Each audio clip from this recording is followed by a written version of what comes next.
Om Namo Bhagavate Vasudevaya. Om Namo Bhagavate Vasudevaya. Om, I bow to the Lord Vasudeva. Joy to you, friends. I would like to read again well, actually, it's not again. It's stanza 27. What is born must die. Whatever dies must be born again. Why lament that which cannot be avoided? In the stanza before, as I said last time, it's saying if you prefer to think of the self as perishable, why grieve? He's really talking about grieving here, because the next one otherwise would be a non sequitur. If what is born dies, is fine. We can understand that one. But whatever dies must be born again.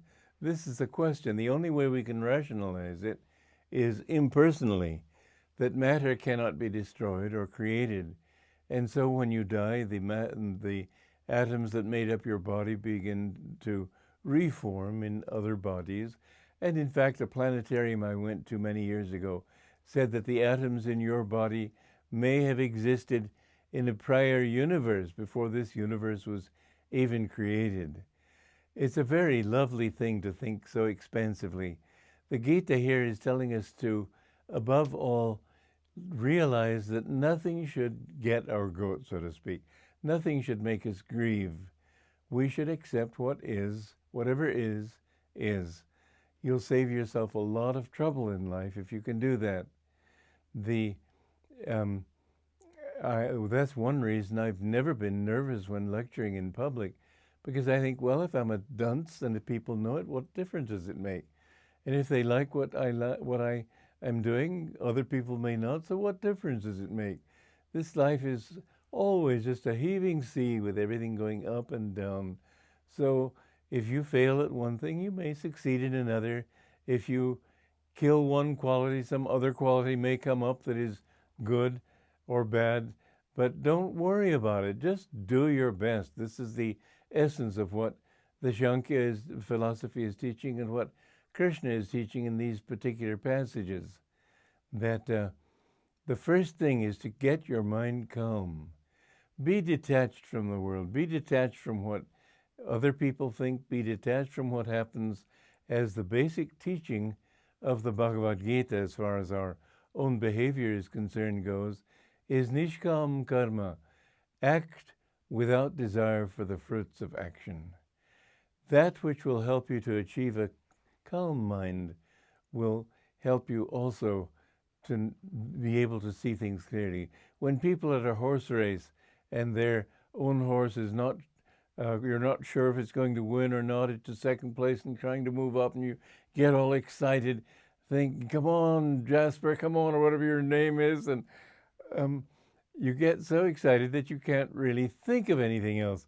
Somebody says, look, I've got this problem. Look, be quiet, I'm thinking of this now. Well, if you're calm and centered, you can change from one subject to another. This is how I've been able to do a great many things in my life. Although I must say, just lately, people have been piling too many things on me from too many directions. But the only thing I can do is just one at a time. I have always made my inner peace my bottom line. I will never let anything take away my inner peace. And if I have a duty which I simply haven't time to attend to because I'm attending to another one, let it be. I'm not going to get fussed about it. I'm telling that to myself right now as an affirmation because I feel pressured from many sides right now. But it doesn't matter. And fortunately, I don't have too much trouble with that.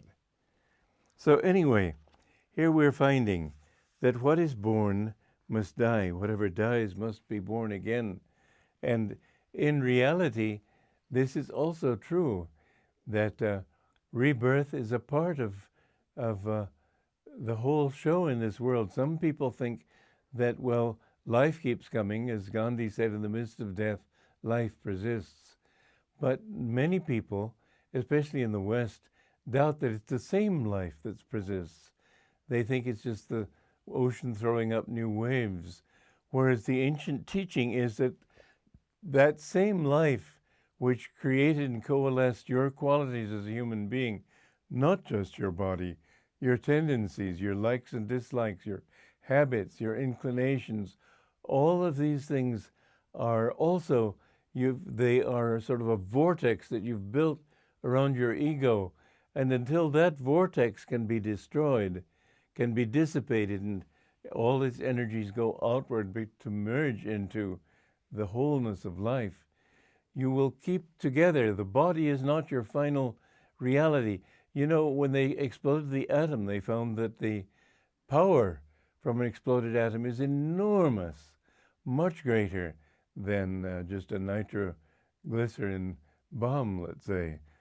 The subtle is always rules over the gross, and the subtle parts of your nature are not the product of your physical being. You aren't. Some people worry and talk about the question of abortion, and they say, well, a child isn't created until it's born. Well, then why does it kick inside the mummy's stomach? Certainly it's alive in there. It's wishful thinking, and it's a part of the whole problem of people not being able to see clearly, because they allow their wishful thinking to say that I can kill this baby. They're killing it. They are killing it. Abortion is wrong. The only time it would be right is if it were to save the mother's life. I think in that case, what is already manifested is more important than that which has yet to be manifested. And if it's a case of rape. But otherwise, abortion is not right. It's a sin. There was one woman in India who had a couple of abortions, and she then had children later, and she told me she felt that this was her payment for those sins that she committed when she was younger, and that these two children, even though now she's just the grandmother, she's taking care of those children as if they were her own. She feels it's her duty. She feels it's those same souls born again come back to her family. Whether this is valid or not, I don't know, but the truth is that we hold together with our personality and our egos that which remains after this body dies. And when you die, you carry with you the tendencies that you have developed in this life, and it goes on to talk about that later in the Gita. But what you find is that after you've spent a long time there, or a short time, depending, if you have an intense desire, let's say, for smoking, you may be reborn very quickly. But most desires, well, if you have a desire for a new car, they can't satisfy that desire in the astral world, so you'll have to come back here where they have cars. If you have a longing for beautiful scenery and lovely music and so on, those desires can be satisfied in the astral world. You don't have to come back here. In fact, the scenery, the music is much more beautiful there than here. But if you have earthly desires, worldly desires, then you have to come back here where they can be satisfied. And once you have this desire to be reborn, then you wait for that opportunity to draw you into a womb to be reborn. That opportunity is provided when the sperm and ovum cells unite. There's a flash of light in the infinite, in the ether, and those souls that are in tune with that flash of light rush to get in there, and sometimes two or three make it at the same time. But this you're attracted to the quality of that light. That's why when you come together as man and woman in the sexual union, you should do it with a heightened consciousness and try to get that kind of soul to be reborn into your family that you want. Yogananda, well, I'll talk about that next time because time's getting short here, but it's a very interesting subject. So tune in, same station, same time, I guess. Bye-bye.